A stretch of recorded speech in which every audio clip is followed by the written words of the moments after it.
जिला मंडी के सभी अर्बन एरियाज़ में एक विशेष कैंपेन हमारा अभी चला है। ये 27, 28, 29 तक ये कैंपेन चलेगा, जिसमें जो भी नए व्यक्ति यहाँ पर आए हैं हाल ही में, उनकी पूरी लिस्ट हमारे जो अधिकारी हैं उनके द्वारा बनाई जा रही है, जिसमें जो इलेक्टेड रिप्रेजेंटेटिव्स हैं वो भी शामिल हैं, आंगनवाड़ी वर्कर्स भी है, आशा वर्कर्स भी है, हेल्थ के हैं, बाकी प्रशासन के अधिकारी भी हैं। ये मॉनिटरिंग की दृष्टि से हमारा इफेक्टिव मॉनिटरिंग पंचायत में चला हुआ है, पंचायत प्रधान और बाकी लोगों के माध्यम से। उसी तरीके की मॉनिटरिंग हम शहरों में भी ला रहे हैं, क्योंकि लोग अब बाहर से जो आ रहे हैं उनको हमें स्ट्रिक्ट होम क्वारंटाइन पे रखना है और इस पूरी व्यवस्था को सुनिश्चित करना है। तो ये हमारे एक्टिव कैंपेन जो है हमारा 3 दिन का चला है। इस कैंपेन में जो भी व्यक्ति बाहर से आ रहा है उनको कंपलसरी 28 दिन के लिए होम क्वारंटाइन में रखा जा रहा है। इसी विषय पर मैं स्पष्ट करना चाहूँगा कि लोगों के मन में थोड़ी सी होम क्वारंटाइन को लेकर कुछ कन्फ्यूजन है।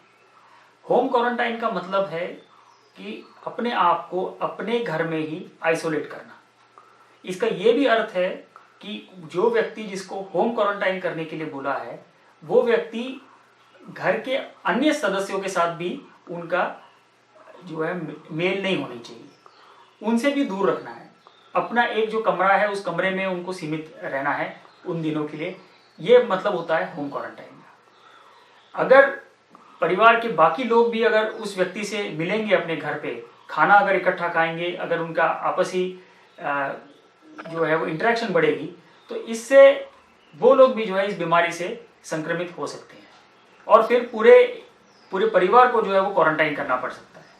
इसलिए होम क्वारंटाइन जिस व्यक्ति को बोला जा रहा है उस व्यक्ति को अपने आप को परिवार से भी आइसोलेट करके अपने घर में एक कमरे में अपने आप को रिस्ट्रिक्ट करना है। जितने भी लोग बाहर से आ रहे हैं उन सबको 28 दिन की सख्त क्वारंटाइन के लिए बोला गया है। सभी को आरोग्य सेतु ऐप जो सरकार ने बनाया है उसको सभी ने डाउनलोड करना है और अपने मोबाइल पे उसको हमेशा रखना है और जो भी सरकार के दिशा निर्देश है उसकी पालना करनी है। जो रेगुलर चेकअप के लिए जैसे हमारे पास डेटा उपलब्ध हो रहा है, क्योंकि हमारा एक पुख्ता इंतजाम है जिसमें कि जो बॉर्डर पे एंट्री कर रहा है वहीं पर उसका डेटा और उसकी इन्फॉर्मेशन कैप्चर की जा रही है और वो इन्फॉर्मेशन पंचायत से या नगर निकाय से शेयर की जा रही है, ताकि क्रॉस वेरीफाई करके हम टोटल लोगों की अकाउंटिंग कर सके जो भी हमारे जिले में आए। फिर उसके बाद जो आशा वर्कर्स हैं, जो हेल्थ डिपार्टमेंट के हैं, वो समय समय पे इन लोगों से संपर्क करेंगे ताकि उनकी अगर कोई सिम्टम्स हैं या कुछ और डेवलपमेंट होती है उसके बारे में आवश्यक जो कार्रवाई है वो की जा सके। तो ये व्यवस्था लागू करने के लिए और ये सबकी हमें इसमें सहयोग चाहिए। तो लोगों को समझने की आवश्यकता है कि होम क्वारंटाइन में उस व्यक्ति को कंप्लीट आइसोलेशन में रहना है। अगर कोई व्यक्ति बाहर से आ रहा है और आइसोलेशन में है, इस व्यक्ति के साथ हम अदरवाइज संपर्क कर सकते हैं, मोबाइल के माध्यम से, वीडियो कॉल के माध्यम से उनसे बात कर सकते हैं, पर उनसे डिस्टेंस मेंटेन करके हमने रखना है। इसमें यह भी मैं स्पष्ट करना चाहूंगा कि भी किसी भी तरह के अगर कोई किसी व्यक्ति को होम क्वारंटाइन के लिए बोला गया है तो उसको इस नजरिए से देखने की आवश्यकता नहीं है कि ये व्यक्ति कोई बीमार है और उसको जो है उससे दूर रहना है या उस परिवार को, उस घर को इस तरीके से देखना है। ये एक टेम्पररी फेज है और पूरे समाज को बचाने के लिए ये किया जा रहा है। उसमें जब तक जरूरत है उस व्यक्ति को होम क्वारंटाइन की, जो 28 दिन की है, उस 28 दिन के लिए अगर वो होम क्वारंटाइन में रहता है, उसके बाद उनमें कोई लक्षण या बीमारी नहीं होती है, तो वो व्यक्ति फिर समाज में बाकी लोगों से मिलजुल सकता है।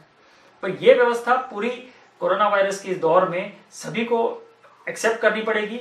उसमें किसी को टारगेट करने की या किसी को दूर रखने की ऐसी आवश्यकता नहीं है। जो रिस्ट्रिक्शन बोला हुआ है बस उसी को पालन करना है। घर में अपने आप को आइसोलेट करना है, घर के सदस्यों से नहीं मिलना है, बाहर भी किसी से नहीं मिलना है 28 दिन के लिए। फोन या बाकी चीजें जो टेक्नोलॉजी का इस्तेमाल करके आप लोगों से बातचीत कर सकते हैं। तो ये अर्थ होता है हमारे होम क्वारंटाइन का। मैं सभी लोगों से अपील करना चाहूंगा कि अभी होम क्वारंटाइन ही हमारा सबसे बेस्ट डिफेंस है। जो भी लोग आ रहे हैं, जिनको भी होम क्वारंटाइन के लिए बोला जा रहा है, वो सख्ती से होम क्वारंटाइन में रहे। अगर वो वहां पर रहेंगे, अगर बीमार हो जाएंगे तो उसके बाद में उनकी ट्रीटमेंट की जा सकती है और वो ठीक भी हो सकते हैं, पर उनके माध्यम से और किसी व्यक्ति को ये बीमारी नहीं फैलेगी। यही इसका इंटेंशन है और मुझे पूरी उम्मीद है कि जिला मंडी के सभी लोग प्रशासन का इस दौर में होम क्वारंटाइन को लेकर भी पूरा सहयोग करेंगे।